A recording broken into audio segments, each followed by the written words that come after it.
안녕하세요. 비전의 가족 여러분. 오늘 이 시간은 사랑을 잃어버린 시대에 사랑이 숨쉬는 교회라는 제목의 주일 설교를 가지고 좀 더 깊이 들어가 보려고 합니다. 이 설교가 참 뭐랄까 흥미로운 지점을 건드리는데요.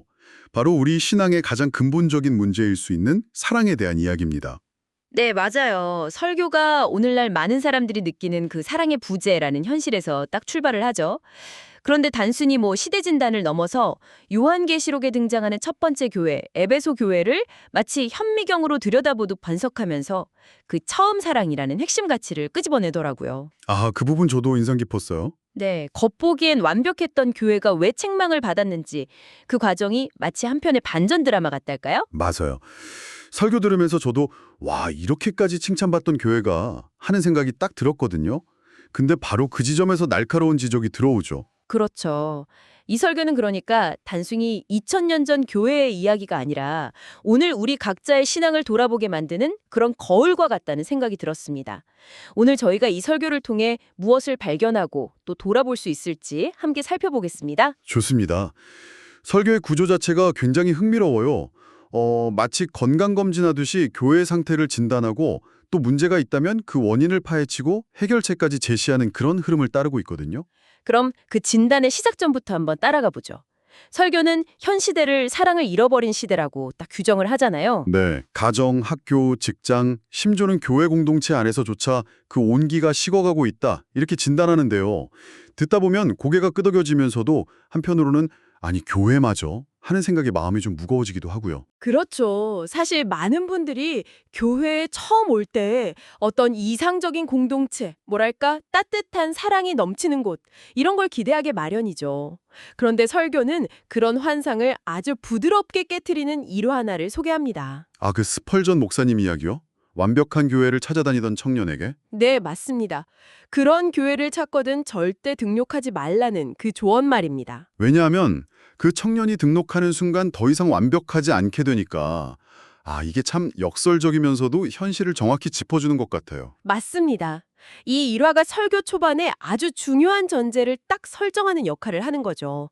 이 땅의 교회는 결코 완벽할 수 없다. 음, 완전하신 주님을 섬기지만 우리처럼 연약하고 부족한 사람들이 모인 곳이니까 늘 불완전하다는 점, 이걸 인정하고 시작하는 겁니다. 완벽을 추구하는 게 아니라 주님이 원하시는 모습, 즉 사랑이 숨쉬는 교회가 되기 위해서 노력하는 그 과정 자체가 중요하다는 메시지를 던져주는 거죠. 그렇다면 교회의 여러 중요한 요소들이 있잖아요. 예를 들어 예배, 봉사, 교리 교육, 선교 등등. 이 중에서 설교는 무엇을 가장 핵심적인 생명 유지 장치로 보는 걸까요? 응급 상황에서 제일 먼저 확인하는 바이털 사인처럼요. 설교는 그 답을 아주 명확하게 제시해요. 바로 사랑입니다. 아, 사랑. 네, 단순히 여러 덕목 중 하나가 아니라 신앙의 모든 활동에 의미와 생명력을 부여하는 심장과 같다는 거죠.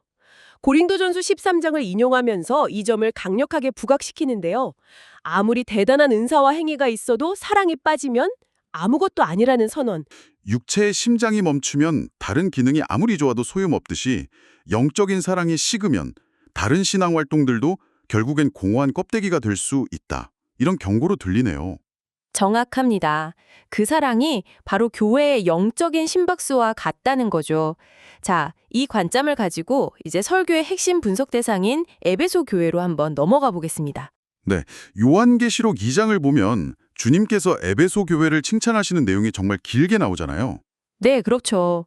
행위, 수고, 인내, 악한 자 용납하지 않음, 거짓 사도 분별, 주를 위해 견디고 게으르지 않음.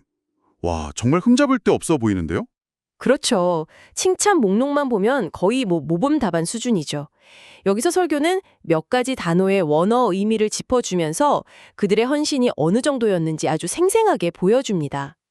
예를 들어 수고로 번역된 코포스는 그냥 열심히 일했다 이 정도가 아니라 탈진할 정도의 극심한 노력, 심지어 고통이나 고난으로도 번역될 수 있는 단어라고 설명을 해요. 탈진할 정도의 노력이라니. 와, 당시에 에베소라는 도시 환경을 생각하면 그들의 수고가 더 와닿는 것 같아요. 로마 제국의 4대 도시 중 하나였고 인구 30만 명에 거대한 도서관, 원형 경기장까지 갖춘 대도시였잖아요. 맞습니다. 화려한 문명의 중심지였지만 동시에 그 아데미 여신 숭배를 비롯한 우상 문화, 로마 황제 숭배가 도시 전체를 지배하고 있었죠. 게다가 도미치안 황제 시기에는 기독교 박해도 아주 극심했고요. 이런 환경 속에서 신앙을 지키는 것을 넘어서 복음을 변증하고 이단을 분별하고 이웃을 돕는 일에 그야말로 탈진하도록 헌신했다는 겁니다. 인내 역시 그냥 버티는 게 아니라 박해와 어려움 속에서도 주눅들지 않고 오히려 더 적극적으로 믿음을 지키면서 사명을 감당하는 그런 적극적 견딤을 의미한다고 하셨죠. 정말 대단한데요. 네, 그리고 교리적인 순수성을 지킨 부분도 아주 중요합니다. 거짓 사도들을 시험에서 분별해냈고 특히 니콜라당의 행위를 미화했다. 이렇게 기록되어 있죠. 설교는 이 니콜라당을 영지주의 이단의 한 갈래인 반율법주의자 또는 무율법주의자로 설명을 합니다. 아, 그 구원받았으니 육신은 아무렇게나 해도 된다는? 네, 맞아요. 영혼이 구원받았으니 육신으로는 어떤 죄를 지어도 괜찮다. 이건 뭐 도덕적 해이를 부추기는 아주 위험한 사상이었습니다. 우상 숭배랑 성적 타락이 만연했던 에베소 같은 도시에서는 진짜 달콤한 유혹이었을 것 같은데요. 그렇죠. 그런 유혹에 넘어가지 않고 진리를 사수했다는 점도 높이 평가받은 거군요. 와, 이렇게 들어보면 정말 부족한 게 하나도 없어 보이는 교회인데 도대체 무슨 문제가 있었던 걸까요? 바로 그 지점에서 설교는 요한계시록의 원어 의미인 아포칼립시스를 다시 한번 상기시킵니다. 덮개를 벗기다, 숨겨진 것을 드러내다는 뜻이죠.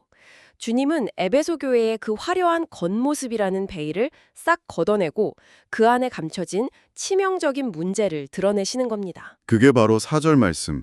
그러나 너를 책망할 것이 있나니 너의 처음 사랑을 버렸느니라 이거군요. 와, 이 한 구절이 앞에 그 모든 칭찬을 무색하게 만드는 듯한 그런 무게감으로 다가옵니다. 네. 그 모든 행위, 수고, 인내, 거룩함, 분별력에도 불구하고 가장 본질적인 것, 교회의 심장과도 같은 처음 사랑이 식어버렸다는 진단. 이게 정말 충격적이에요. 설교에서는 이걸 건강검진 결과에 비유했죠. 모든 신체 지표가 다 정상인데 심전도 검사해서 심장이 멎어가고 있다. 이런 결과가 나온다면 그건 건강한 게 아니라 사실상 사망 선고나 다름없다는 거죠. 그렇죠. 에베소 교인들 입장에서는 정말 상상도 못했을 책망이었을 겁니다. 스스로는 아마 당대 최고의 모범교회라고 자부했을 테니까요. 그럴만도 한 게 에베소 교회의 그 영적 배경을 보면 정말 대단하잖아요. 네, 그렇죠. 사도 바울이 2년 넘게 집중적으로 사역하면서 제자들을 길러냈고 브리스길라와 아굴라, 아볼로, 디모데 같은 그런 걸출한 인물들이 거쳐갔고 나중에는 사도 요한하고 예수님의 어머니 마리아까지 머물렀다고 전해지는 것인데 맞습니다. 이런 영적 유산을 가진 교회가 처음 사랑을 버렸다는 평가를 받다니 정말 믿기 어렵습니다. 설교는 바로 이 지점에서 아주 강력한 질문을 던집니다. 그토록 위대한 영적 유산과 눈부신 사역에도 왜 이런 치명적인 문제를 안게 되었을까? 그리고 그 결과는 무엇이었는가? 결국 에베소 교회는 역사 속에서 사라졌다는 사실을 지적하면서 처음 사랑을 잃어버린 신앙은 아무리 겉으로 화려해 보여도 결국 지속될 수 없다는 것을 보여줍니다. 듣고 보니 오늘날 우리가 겪는 신앙의 번아웃이나 영적 침체 현상 같은 것도 어쩌면 단순히 일이 많거나 힘들어서가 아니라 하나님과의 그 첫사랑 관계에 문제가 생긴 것일 수 있겠다. 이런 생각이 드네요. 네, 맞아요. 행위는 남았는데 그 동력이 되어야 할 사랑이 식어버린 상태. 그런 거죠. 설교는 그 점을 결혼 관계에 빗대서 설명합니다. 만약에 배우자가 당신을 더 이상 사랑하지는 않아. 하지만 걱정 마. 생활비는 꼬박꼬박 줄 거고 집안일도 하고 배우자로서의 의무는 다 할게. 라고 말한다면 그 관계가 과연 행복할 수 있을까요? 상상만 해도 좀... 어렵죠. 아마 대부분의 사람들은 견디기 힘들 겁니다. 관계의 핵심은 의무 이행이 아니라 사랑이니까요. 그래서 예수님께서도 가장 큰 계명을 물었을 때 하나님 사랑을 첫 번째로 꼽으셨고 또 베드로를 회복시키실 때도 다른 능력이 아니라 네가 나를 사랑하느냐 이걸 3번이나 물으셨다는 점을 설교가 강조하는군요. 맞습니다. 모든 관계와 사역의 출발점은 결국 하나님을 향한 사랑이다 이 말이네요. 그렇습니다. 사랑이 동기가 될 때 우리의 섬김과 헌신은 기쁨이 되지만 사랑이 식고 의무감만 남으면 그것은 곧 무거운 짐이 되어버리는 거죠. 설교에 등장하는 그 여선교회 회장 권사님의 일화가 이걸 아주 잘 보여주죠. 아, 네네. 그 회원들이 협조를 안 해줘서 너무 힘들고 속상해서 더러워서 못 해먹겠다 뭐 이런 마음으로 사표를 내려갔는데 목사님이 하나님께 직접 내라고 하셨다는 그 이야기요? 네, 바로 그거죠. 강대상 앞에 엎드려서 하나님께 사표를 내려고 하니까 차마 입이 떨어지지 않더라는 겁니다.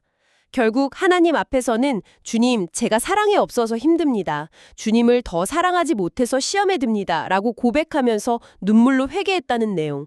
그게 참 인상 깊었어요. 네. 문제의 본질이 다른 사람이나 환경이 아니라 바로 하나님과의 사랑 관계에 있었음을 깨닫는 순간이었던 것 같아요. 네, 그 일화는 우리가 겪는 많은 신앙적인 어려움의 근본 원인이 어쩌면 하나님을 향한 사랑이 식었기 때문일 수 있다는 점을 시사합니다.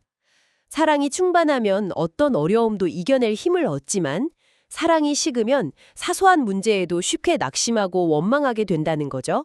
그렇다면 그 잃어버린 혹은 식어버린 처음 사랑을 어떻게 다시 회복할 수 있을까요? 설교는 요한계시록 2장 5절 말씀을 통해서 구체적인 3단계의 처방을 제시합니다. 첫째는 기억하라. 헬라어 원어 무네모니오는 단순한 지적 회상이 아니라 과거의 경험과 감정을 현재로 다시 생생하게 불러오라는 훨씬 깊은 의미를 담고 있다고 설명합니다. 그냥 think가 아니라 remember를 쓴 이유가 있다는 거죠. 무엇을 기억해야 하는 걸까요? 구체적으로. 에베소 교회를 향해서는 그들의 처음 모습, 즉 에베소서 1장 15절에 기록된 주 예수 안에서의 믿음과 모든 성도를 향한 넘치는 사랑을 기억하라고 말합니다. 또한 사도행전 19장에서 바울의 말씀을 듣고 회심한 에베소 사람들이 당시 엄청난 가치였던 은 5만 드라크마, 이게 오늘날 가치로 수백억 원에 달할 수도 있다는데요. 그 정도 상당의 우상과 마술책들을 자발적으로 불태웠던 사건, 그것을 기억하라고 촉구합니다. 와. 그 엄청난 희생과 결단을 가능하게 했던 주님을 향한 뜨거운 사랑, 처음 주님을 만났을 때의 그 감격과 눈물, 기쁨, 헌신, 이것을 다시 떠올리라는 거죠. 우리 각자에게도 적용해 볼 수 있겠네요. 처음 예수님 믿고 구원의 감격을 누렸을 때, 세상을 다 얻은 듯 기뻐하고 찬양했던 그 순간들, 주님 한 분만으로 만족했던 그 기억들을 되살려보라는 의미로 받아들일 수 있겠습니다. 네, 맞아요. 그런데 그 뜨거웠던 사랑이 왜 식어버리는 걸까요? 설교에서는 뭐라고 진단하나요? 설교는 우리가 그 사랑과 은혜에 너무 익숙해졌기 때문이라고 진단합니다. 아, 익숙함. 네, 처음에는 놀랍고 감사했던 것들이 시간이 지나면서 당연하게 여겨지고 감격은 무뎌진다는 거죠. 하나님은 변함없이 우리를 사랑하시는데 우리가 변했다는 겁니다. 세월의 때가 묻고 세상의 염려와 유혹 속에서 그 첫사랑의 순수함과 열정을 잃어버린 것은 아닌지 깊이 돌아보라는 요청인 거죠. 이 기억의 단계가 바로 회복의 출발점이라는 겁니다. 기억을 통해 내가 어디서부터 떨어졌는지, 무엇을 잃어버렸는지 깨닫게 된다면 그 다음 단계는 자연스럽게 이어지겠네요. 네, 두 번째 단계는 회개하라, repent입니다. 단순히 잘못을 뉘우치는 것을 넘어서 삶의 방향을 다시 하나님께로 돌이키는 결단을 의미합니다. 그리고 세 번째 단계는 처음 행위를 가지라, do the first works. 처음 행위를 가지라. 네, 여기서 중요한 것은 행위 자체가 아니라 그 행위를 하게 했던 처음의 동기, 즉 사랑이라고 설교는 강조합니다. 아, 그러니까 예전에 했던 봉사나 기도 시간을 기계적으로 다시 시작하라는 의미가 아니고 처음 주님을 사랑하는 마음으로 누가 시키지 않아도 자발적으로 기뻐하면서 했던 그 순수한 동기로 돌아가라는 거군요. 맞습니다. 사랑하기 때문에 성경을 읽고, 사랑하기 때문에 기도하고, 사랑하기 때문에 예배하고, 사랑하기 때문에 섬기는 삶. 이걸 회복하라는 메시지네요. 정확합니다. 행위 중심의 신앙이 아니라 사랑이 동기가 되는 신앙으로 돌아가라는 아주 강력한 촉구입니다. 의무감이나 사람들의 인정 때문이 아니라 오직 주님을 향한 사랑 때문에 움직이는 삶 말이죠. 설교는 이 처음 사랑의 힘과 본질을 보여주는 아주 감동적인 실제 이야기로 마무리됩니다. 바로 고 천정을 성도님의 간증이었죠. 이 이야기가 설교 전체의 메시지를 딱 함축적으로 보여주는 것 같아서 특히 기억에 남았습니다. 네, 저도 그랬습니다. 40세에 유방암 4기, 시한부 판정을 받고 믿음을 갖게 된 분이죠. 지인의 중보 기도를 통해 통증이 사라지고 예수님을 인격적으로 만난 뒤에 기적적으로 암이 치유되는 경험을 하십니다. 이후 자신처럼 고통받는 암 환자들에게 복음을 전하는 삶을 살게 되죠. 근데 오히려 암을 치유받은 사람이라는 사실 때문에 암 환자들에게 다가가기 어렵다는 것을 느끼고 기도를 했는데 1년 반 만에 암이 재발했다는 그 부분이 참 뭐랄까 인간적인 생각으로는 좀 이해하기 어려운 전개였어요. 그렇죠. 보통은 하나님을 원망하거나 절망할 법한 상황인데 천성도님은 오히려 이제 암 환자들에게 더 잘 다가갈 수 있게 되었다. 면서 기뻐했다는 대목에서 듣는 이들이 큰 충격을 받게 됩니다. 설교는 이 부분을 통해서 천성도님의 삶의 초점이 자신의 안위나 성공적인 사역이 아니라 오직 주님과 암 환자들을 향한 사랑에 맞춰져 있었음을 보여주는 거죠.